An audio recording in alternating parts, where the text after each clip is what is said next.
सच्चिदानन्दरूपाय विश्वोत्पत्त्यादिहेतवे तापत्रयविनाशाय श्रीकृष्णाय वयं नमः।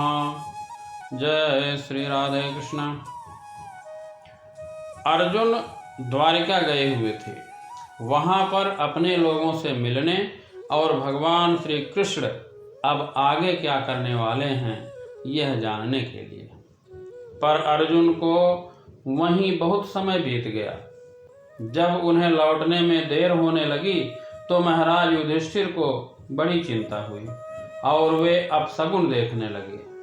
उन्होंने देखा कि काल की गति विकराल रूप ले रही है, ऋतु भी अपने समय से नहीं हो रही है, लोग लोभी और क्रोधी होने लगे हैं, लोग पाप और अत्याचार करने लगे हैं, सिर्फ जीवन निर्वाह के लिए मित्र मित्र से छल कपट करने लगा है, पति पत्नी भाई और माता पिता में आपस में झगड़े होने लगे हैं, इसलिए कि कलयुग प्रारंभ हो चुका था और कलयुग के आते ही लोगों का स्वभाव अधर्म से अभिभूत हो गया। युधिष्ठिर महाराज जब ये सब देखे तो भीम से बोले कि अर्जुन को मैं द्वारिका इसलिए भेजा था कि वे भगवान श्री कृष्ण अब क्या करने वाले हैं और संबंधियों से मिलकर भी आ जाएं। लेकिन बहुत समय बीत गया, अभी तक अर्जुन नहीं आया। मुझे अब नारद जी का वचन याद आ रहा है कि कहीं भगवान श्री कृष्ण अपनी लीला समाप्त करके जाने वाले तो नहीं हैं। उन्हीं भगवान की कृपा से मुझे मेरा राज संपत्ति वापस मिली। भीमसेन, देखो प्रकृति में कैसे परिवर्तन हो रहे हैं, भूकंप, उल्कापात, शरीर में रोग, ये सब इतने भयंकर रूप से बढ़ रहे हैं। मुझे ऐसा लग रहा है कि कहीं कोई बड़ा अनिष्ट होने वाला है। राजा युधिष्ठिर इन उत्पातों को देखकर बड़े चिंतित हो रहे हैं। तभी द्वारिका से लौटकर अर्जुन आते हैं। अर्जुन का मुंह लटका हुआ था, आंखों से आंसू बह रहे थे और शरीर बिल्कुल शिथिल पड़ गया था। अर्जुन की हालत देखकर युधिष्ठिर अर्जुन से पूछते हैं कि भाई, द्वारिका में तो सब कुशल तो है, वे लोग कभी हमारा कुशल मंगल पूछे? अर्जुन, ये बताओ कि तुम बिल्कुल श्रीहीन दिख रहे हो, कहीं वे तुम्हारे सम्मान में कोई कमी किए क्या? अर्जुन बोले, महाराज, भगवान श्री कृष्ण मुझे ठग लिए।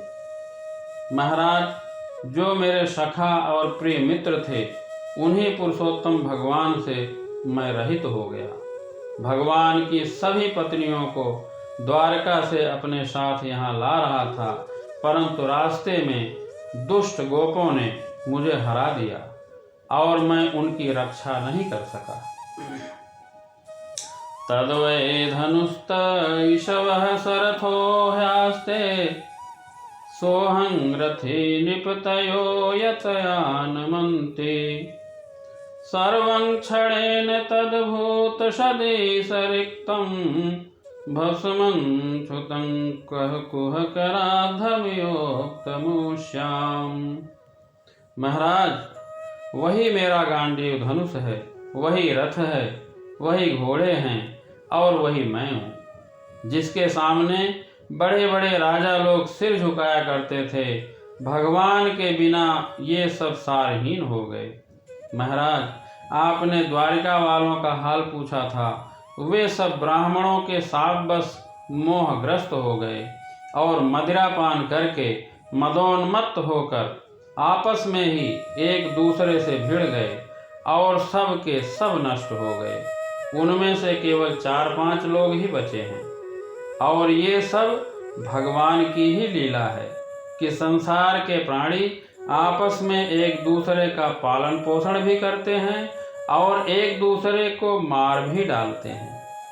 पहले भगवान यदुवंशियों के द्वारा दूसरे राजाओं का संहार कराया, फिर यदुवंशियों के द्वारा ही आपस में एक दूसरे से यदुवंशी का नाश करा के पृथ्वी का भार उतार दिया। भगवान के स्वधाम गमन और यदुवंशियों का नाश का समाचार सुनकर महाराज युधिष्ठिर ने स्वर्ग जाने का निश्चय किया। कुंती ने भी जब भगवान श्री कृष्ण का समाचार सुनी तो अनन्य भक्ति से अपने हृदय को भगवान में लगा दिया और हमेशा के लिए इस जन्म मृत्यु के चक्कर से मुख मोड़ लिया। यदा मुकुंदो भगवानिमां मही जहाँ स्वतन्वा श्रवणीय सत्कथः तदा हरेवा प्रतिबुद्ध चेतसा मधर्म हेतु कलिरन्वर्तत। जिनकी मधुर लीलाएं श्रवण करने योग्य हैं, उन भगवान श्री कृष्ण ने जब अपने मनुष्य के से शरीर से इस पृथ्वी का परित्याग कर दिया, उसी दिन विचारहीन लोगों को अधर्म में फंसने वाला कलयुग आ गया। कलयुग का आगमन और कलिकाल का अत्याचार और पापाचरण देखकर महाराज युधिष्ठिर ने महाप्रस्थान का निश्चय किया। उन्होंने अपने पौत्र परीक्षित को, जो उन्हीं के समान गुण वाले थे, उनको पूरी पृथ्वी का राजा बना दिया। फिर महाराज युधिष्ठिर ने गृहस्थाश्रम के धर्म से मुक्त होकर संन्यास ग्रहण कर लिया। अपने सारे वस्त्र और आभूषण वहीं छोड़ दिए एवं ममता और अहंकार से रहित होकर सारे बंधन काट डाले। इसके बाद शरीर पर चीर वस्त्र धारण किया, अन्न जल का त्याग किया, मौन व्रत धारण कर लिया और बालों को बिखेर लिया। ऐसी हालत में घर से निकल गए।